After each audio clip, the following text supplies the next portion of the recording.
Hi guys. Hi guys, ఏం చేస్తున్నావు mummy చెప్పు. నెయ్యి తయారు చేస్తున్నా. గాయ్స్ ఇదంతా వెన్న.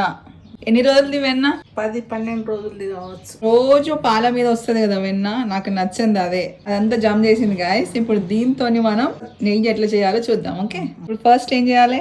జ్యూస్ చేసే పాత్ర ఉంటుంది కదా, దీంట్లో వేసి గ్రైండ్ చేయాలి. వాటర్ వేస్తారా? అవునవును, ఎంత పలచగా ఉంటే అంత మంచిగా వస్తుంది పైన మొత్తం నెయ్యి.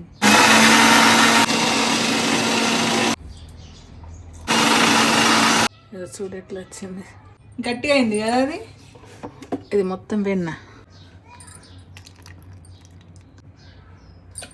ఆ వెన్న నేను తినమంటే తినగాని నెయ్యి మాత్రం లప్ప లప్ప తింటా. పిల్లికే నా పిల్లి కూడా ఇప్పుడు లప్ప లప్ప తాగుతుంది. ఏం చేయాలా? నీళ్ళు వాటర్ వేసి కడగాల దీనికి ఇట్లా 2 సార్లు. దీంట్లో ఉన్న అంటే కొంచెం మంచి టేస్ట్ వస్తుంది అన్నట్టు నెయ్యి. పెట్టేసిన కరిగిపోతున్నది గాయ్స్, చూడండి అవుతుంది. అయిపోయిందా? అయిపోయింది. చల్లగా అయిన తర్వాత డబ్బాలో పోసుకొని స్టోర్ చేసుకోవడమే. గాయ్స్ నెయ్యి రెడీ. స్మెల్ అయితే మస్తు వస్తుంది. ముందుటి నెయ్యి అయిపోయింది గాయ్స్. నెయ్యి 1/2 కిలో నెయ్యి గాయ్స్.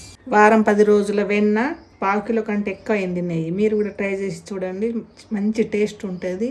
మన ఒరిజినల్ నెయ్యి. బాయ్.